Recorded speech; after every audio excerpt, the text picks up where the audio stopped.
नमस्कार, मैं बीना कुमारी। आज हम चर्चा करेंगे केंद्र सरकार में रिक्त लगभग 10 लाख पदों की। आखिर इन पदों को क्यों नहीं भरा जा रहा है? आरक्षण से इतनी डरी हुई है सरकार कि देश को बाबा साहब के अपमान और मस्जिद के नीचे मंदिर खोजने में लगा दी है। पूरे देश में बाबा साहब के अपमान और सम्मान की बहस जोरों पर है। विपक्ष अमित शाह से माफीनामा की मांग कर रहा है और अमित शाह को संभवतः यह लगता होगा कि जब बाबा साहब का अपमान अपने कोर मतदाताओं को संदेश देने के लिए जानबूझकर किया गया कृत्य है तो माफी कैसा।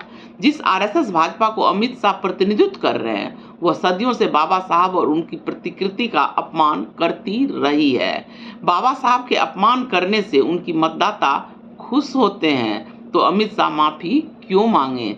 दरअसल हम आज आपको यह समझाने का प्रयास करेंगे कि पिछले 10 सालों से किस तरह बाबा साहब के सपनों का गला सत्ताधारी पार्टी घोंट रही है। बाबा साहब नौकरी में आरक्षण के पैरोकार थे ताकि समाज का अछूत, दलित, वंचित, शोषित भी मानवीय जीवन के लायक बन सके।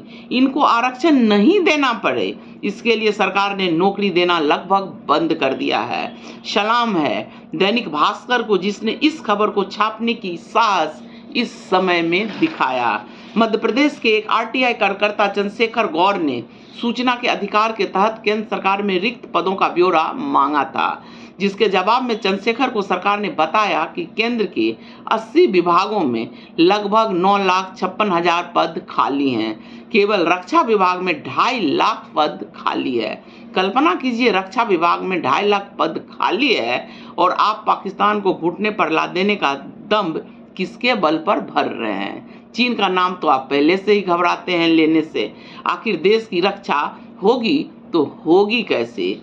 केंद्र सरकार ने इन खाली पदों की सूचना 1 मार्च 2023 तक कुल स्वीकृत पदों और वर्तमान में कार्यरत अधिकारियों के आधार पर दी है। 31 दिसंबर 2024 तक 1 साल 9 महीने की अवधि में सेवानिवृत्त और निजी भर्ती का एक मोटा मोटी अंदाजा भी लगा लें तो आज की तारीख में केंद्र सरकार में लगभग 10 लाख पद खाली है। तो किसके सहारे चल रही है सरकार? ठेके के कर्मचारी के बल पर, जिसको 15,000 से ज्यादा देना मुनासिब नहीं समझा जाता है। लोग मस्जिद के नीचे मंदिर को तो खोज रहे हैं पर अपनी नौकरी नहीं खोज रहे हैं। देश के शीर्ष नौकरी क्लास 1 ऑफिसर का 31,694 पद खाली है।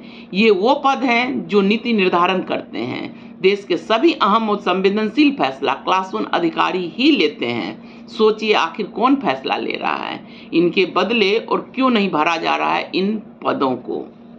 इसरो जैसे अहम संस्थान में क्लास 1 ऑफिसर का 1,251 पद खाली है तो इसरो चल कैसे रहा है? कभी इसके लिए भी सोचकर देखिए। बाबर और औरंगजेब ने जो अपराध किया इस पर आप पूरी चर्चा कर रहे हैं तो यह भी सोचकर देखिए कि अंतरिक्ष मंत्रालय में 3,886 पद खाली है तो आखिर यह मंत्रालय कैसे चल रहा है। और तो और सरकारी नौकरी में आपके बच्चे को क्यों अलग रखा जा रहा है ये भी सोचकर देखिए। यह जगह भरी क्यों नहीं जा रही है।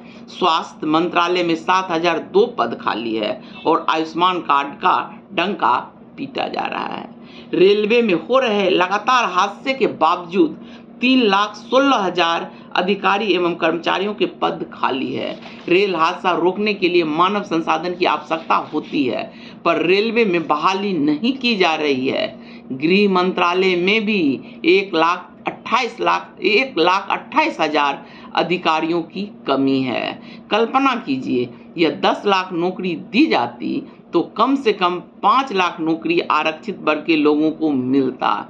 इसी नौकरी को आपको नहीं देना है तभी आपसे मस्जिद के नीचे मंदिर खुजवाया जा रहा है। और तो और चिराग पासवान और जीतन मांझी भी बाबा साहब के अपमान पर चुप हैं, जबकि उनको भी मालूम है कि बाबा साहब के बदौलत ही आज ये दोनों मंत्री हैं।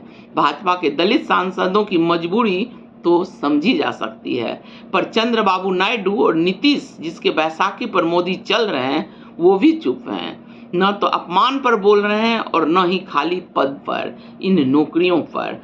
आपका इन मुद्दों से ध्यान भटकाने के लिए कभी अंबेडकर तो कभी मस्जिद, कभी राहुल तो कभी मुसलमान का सहारा लिया जा रहा है। आपका अपने ही हक से वंचित किया जा रहा है, ध्यान भटकाकर।